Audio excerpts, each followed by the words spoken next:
파코월드에 오신 걸 환영합니다. 니콜라스는 이걸 정말 몰랐던 걸까? 비트코인의 실패를 보며 시작된 한 남자의 선언. 모든 부가 일부 채굴자에게 쏠리는 현상. 그것은 우리가 원하던 탈중앙화의 결과가 아니었죠.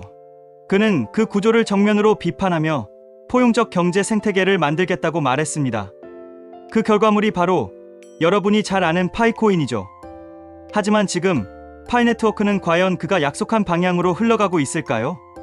오픈 메인넷 이후 우리는 백서에서 말한 철학과는 전혀 다른 풍경을 목격하고 있습니다. 초기 이상은 명확했어요. 누구나 스마트폰만 있으면 채굴할 수 있고 기여도에 따라 보상을 받으며 이용자 스스로 생태계를 키워가는 시스템. 하지만 현실은 지금 그 파이코인은 특정 세력의 자산이 되어가고 있습니다. 니콜라스는 파이코인 백서에서 비트코인을 직접 언급하며 그 구조적 결함을 강하게 경고했습니다. 87%의 비트코인이 상위 1%에 집중됐다. 그는 그것을 비판하며 출발했습니다. 그런데 지금 파이코인은 니콜라스가 그렇게 비판했던 그 부의 쏠림 구조를 따라가고 있는 듯 보입니다. 가격이 낮아지면서 실물 사용이 멈추고 결국 유통되지 않는 코인은 단지 누군가의 보유 자산이 되어갑니다. 혹시 이 모든 걸 니콜라스가 예측하고 있었던 건 아닐까요?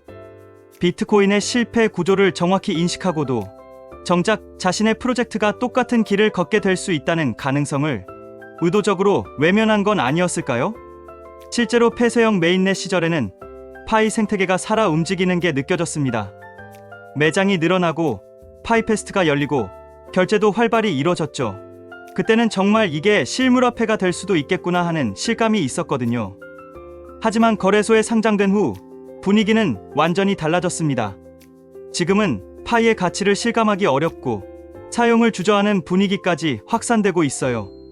결국 이 모든 변화가 단순한 시장의 반응이었는지 혹은 처음부터 예정된 흐름이었는지 이 부분부터 우리는 다시 짚어봐야 합니다. 그렇다면 왜 파이의 사용처는 상장 이후 오히려 줄어든 걸까요? 이건 단순한 우연이 아닙니다. 그리고 시장 탓으로 돌릴 수 있는 문제도 아닙니다. 실제로 오픈 메인넷 이전에는 전국 각지에서 우리 매장도 파이 결제됩니다라며 현수막을 걸고 SNS에 인증을 올리는 곳이 넘쳐났죠. 파이페스트 같은 이벤트가 열릴 때마다 지역 커뮤니티가 활기를 띠고 자발적인 생태계 구축이 이뤄졌습니다. 말 그대로 파이로 살아가는 사람들이 생겨났던 겁니다. 그런데 오픈 메인넷 이후 상황은 정반대로 흘러갑니다. 파이코인의 가치가 낮게 형성되면서 사람들은 파이를 쓰는 순간 손해보는 느낌을 받기 시작했죠. 예를 들어 폐쇄형 메인넷 시절에는 1파이로 커피 한 잔을 사 마시던 사람이 지금은 같은 커피에 10파이, 20파이를 써야 한다면 그걸 누가 선뜻 쓰고 싶어 할까요? 그뿐만이 아닙니다. 매장 입장에서도 상황은 부담이 되기 시작합니다. 파이의 시세가 하루에도 몇 번씩 요동치기 때문에 받은 파이를 실제 얼마로 환산해야 할지 예측하기 어려운 상황이 반복되고 있어요. 게다가 파이를 결제 수단으로 사용할 경우 해당 거래를 어떻게 세무 처리해야 할지 기준이 모호합니다. 실제로 일부 국가에서는 가상자산으로 받은 매출이 어떻게 과세되는지 불분명하고 이게 세금 신고상 소득인지 기타 자산인지도 논란이 되곤 하죠. 결국 지금은 파이 결제를 지원하던 매장들조차 조용히 철수하고 있는 게 현실입니다. 결제되나요? 라는 질문에 지금은 안 해요 라는 대답이 돌아오는 분위기. 이건 단순한 위축이 아니라 신뢰의 위기입니다. 여기서 중요한 포인트는 바로 이겁니다. 오히려 상장이 되었기 때문에 현실적인 가치 평가가 생겼고 그로 인해 사람들이 파이를 쓰는 걸 멈춘 겁니다. 즉, 시장에 노출된 순간부터 파이는 이제 공짜가 아니며 쓰면 손해일 수 있다는 인식이 자리 잡기 시작한 거죠. 그리고 이 현상은 결국 백서가 지향하던 생태계의 유기적 순환을 막는 가장 큰 원인이 됩니다. 파이 백서의 핵심 철학은 분명합니다. 파이는 단순한 투자의 대상이 아니라 사용자들이 직접 참여하고 사용함으로써 그 안에서 자연스럽게 가치를 만들어가는 구조라는 겁니다. 더 많이 쓰일수록 더 많은 경제적 활동이 발생하고 그 흐름이 곧 파이의 내재 가치를 형성하게 되는 거죠. 하지만 지금처럼 유통이 멈춘 순간 이 문장은 약속이 아니라 압박이 되어버립니다. 니콜라스는 정말 이 상황을 몰랐을까? 사실 우리가 이 질문을 던지는 순간부터 한 가지 아이러니가 생깁니다. 그는 누구보다 시장의 흐름을 잘 알고 블록체인의 구조적 한계도 정확히 인식했던 사람입니다. 파이코인을 설계할 때 비트코인의 실패를 철저히 분석했고 채굴 권한의 독점이 어떻게 네트워크를 망가뜨리는가에 대해 백서에서 반복적으로 강조했어요. 그런데 정말 그가 지금의 구조를 예상하지 못했을까요? 오히려 그 반대일 수도 있습니다. 예상했기 때문에 처음부터 폐쇄형 메인넷이라는 과정을 강력하게 고수했던 것 아닐까요? 그리고 그 기간 동안 생태계를 내부에서 충분히 키워 외부 자본이나 투기 세력의 영향력을 최소화하려 했던 걸지도 모릅니다. 이걸 예로 들면 좀 더 이해가 쉬워요. 한 도시가 있어요. 그 도시는 자급자족을 기반으로 내부 경제만으로 굴러가고 있었죠. 그러다 외부 시장과 연결되자마자 더 싸고 많은 자본을 가진 외부 상인들이 들어오면서 기존 상점은 경쟁에서 밀리고 결국 그 도시의 중심 경제는 외부 자본에게 넘어가 버립니다. 지금의 파이코인 생태계가 딱 그 상태입니다. 이걸 보면 니콜라스는 처음부터 이걸 막기 위해 내부 시스템으로 충분히 자립할 때까지 외부로 연결하지 말자고 주장한 셈이죠. 그리고 그게 바로 폐쇄형 메인넷의 진짜 목적이었던 겁니다. 단순한 준비 기간이 아니라 파이코인의 철학을 지키기 위한 안전장치였던 거예요. 하지만 문제는 그 폐쇄형 시기가 너무 길어졌고 사람들의 기대감은 기다림의 피로로 바뀌어 버렸다는 겁니다. 기대가 현실을 뛰어넘었고 상장이 되었을 땐 이미 시장은 냉정한 숫자만 보고 있었죠. 그 결과 니콜라스가 지키려 했던 철학은 아이러니하게도 바로 그 철학 때문에 흔들리게 된 셈입니다. 포용적 생태계라는 말 아직 유효할까요? 파이코인이 처음부터 내세운 철학은 분명했습니다. 누구나 기여하면 누구나 보상을 받고 그 안에서 유기적인 순환이 일어나는 경제 구조. 실제로 폐쇄형 메인넷 시절에는 이 철학이 꽤나 피부로 느껴졌습니다. 파이패스트, 실물 결제, 자발적 매장 등록까지 파이만으로 살아가는 커뮤니티가 존재했죠. 하지만 상장 이후 그 순환은 멈췄습니다. 이유는 단순합니다. 가치가 떨어졌고 기대가 무너졌기 때문입니다. 사람들은 이제 파이를 쓰기보다는 쥐고 있으려 하고 매장들은 파이를 받기보다는 조용히 철수하고 있죠. 이건 단순한 위축이 아니라 철학의 역전입니다. 그런 와중에 등장한 KYB 시스템. 누군가는 여기에 희망을 걸고 있지만 사실 그 실체는 다르게 봐야 합니다. KYB는 거래소나 온오프램프 플랫폼과의 연결을 인증하는 시스템이고 이 자체가 보상 시스템이나 자영업, 매장 확대와는 직접 연결되지 않아요. 하지만 그렇다고 단순한 리스트로만 볼 수도 없습니다. OKX, 비트겟, 맥시 등은 말할 것도 없고 벤사, 언램펄 같은 플랫폼은 파이코인을 직접 사고 팔거나 신용카드와 현금을 연동해 지불 수단으로 연결하는 현실적인 사용처입니다. 즉, 이건 생태계의 기술 기반이자 향후 실사용을 위한 인프라의 초석이 될 수 있는 파트들이죠. 문제는 이 인프라가 대중적 확산이나 실질 결제로 이어지고 있지 않다는 점입니다. 결국 지금 파이 생태계는 철학은 남았지만 실천은 멈춘 상태입니다. 돌아가지 않는 순환, 쓰이지 않는 토큰, 기다림 속에 잠든 철학. 그리고 코어팀은 이 고요한 침묵 속에서 무엇을 준비하고 있을까요?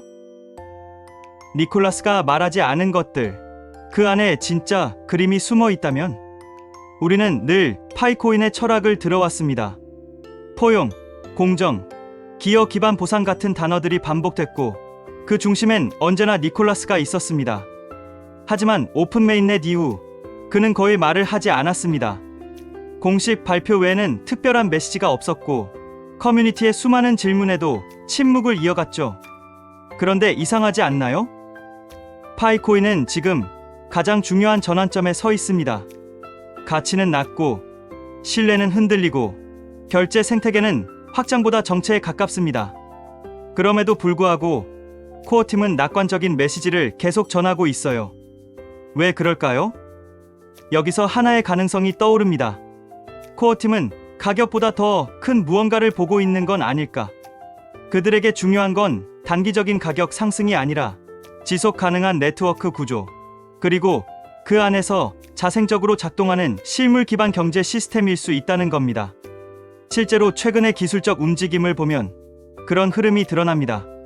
파이 SDK, 광고 연동 시스템, 그리고 최근 조용히 도입된 앱 스튜디오까지, 이 도구들은 단지 개발자를 위한 기능이 아니라 누구나 참여할 수 있는 실물 경제 환경을 위한 기반 설계입니다. 특히 앱 스튜디오는 흥미롭습니다. 기술적 지식이 없어도 누구나 앱을 만들고 파이로 기능을 연동할 수 있도록 돕는 구조. 그 자체로 파이를 쓰게 만드는 생태계의 물꼬를 트는 시도라고 볼 수 있어요.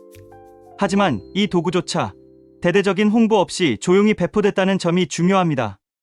니콜라스는 지금도 철저하게 시장 반응보다 구조 설계에 집중하고 있다는 신호일 수 있죠.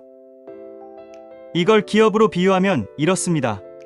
주식 상장을 마친 회사가 단기 주가보다 본업의 매출과 생존 전략을 더 중요하게 보는 것처럼, 니콜라스는 파이의 시세보다 파이가 작동할 수 있는 환경을 구축하는 데 집중하고 있는 겁니다. 그래서 침묵하는 걸 수도 있습니다. 왜냐면 지금 이 시점에서 섣불리 우리는 이런 계획이 있다고 말하는 순간, 그건 단기 투기자들의 유입만 부를 가능성이 크기 때문입니다. 시장을 자극하기보다 환경이 완성될 때까지 기다리는 것, 그게 니콜라스식의 준비일 수도 있다는 거죠. 물론 이런 해석이 정답은 아닐 수 있습니다. 하지만 이 조용한 시간 속에서 파이의 본질은 점점 더 명확해지고 있습니다. 이 프로젝트는 진짜 디지털 경제를 만들겠다는 실험이자 그 안에서 생존 가능한 구조를 만들겠다는 도전이었으니까요. 그리고 지금 우리는 그 실험의 중간 결과를 조용히 목격하고 있는 중입니다. 그렇다면 지금 이 상황에서 파이코인의 가치는 어떻게 움직일 수 있을까요? 이건 단순히 시세가 오를까 내릴까의 문제가 아닙니다. 시장에서 파이가 어떤 자산으로 인식되고 있는가, 그리고 그것이 앞으로 어떤 방향으로 전개될지를 바라보는 거죠. 먼저 유통 구조를 보죠. 현재 파이는 일정량이 유통 중이며 그 외의 물량은 락업 상태에서 매달 일정하게 풀리고 있습니다. 중요한 건 이 락업 해제가 예측 불가능한 폭탄 투하 방식이 아니라는 점이에요. 정해진 스케줄대로 서서히 풀리도록 설계돼 있죠. 즉, 시장이 충분히 준비하고 유동성을 흡수할 수 있도록 설계된 구조라는 겁니다. 다만 이 점은 냉정히 봐야 합니다. 락업이 풀릴 때마다 그 물량이 실제 시장으로 흘러드는 순간 가격에 압박을 줄 수 있다는 건 변하지 않거든요. 그래서 기술적 설계와는 별개로 시장 심리는 여전히 민감하게 반응합니다. 그리고 또 하나의 문제, 실사용성의 벽은 아직 완전히 허물어지지 않았습니다. 분명히 파이를 쓸 수 있는 기반은 조금씩 늘어나고 있지만 대중이 그것을 필요한 수단으로 받아들이는 수준에는 도달하지 못했습니다. 결국 실사용이 확대되지 않는다면 가격은 다시 철학과 기대 사이에서 갈피를 잡지 못하게 되죠. 파이코인의 가치는 단순한 유통량으로만 판단할 수 없습니다.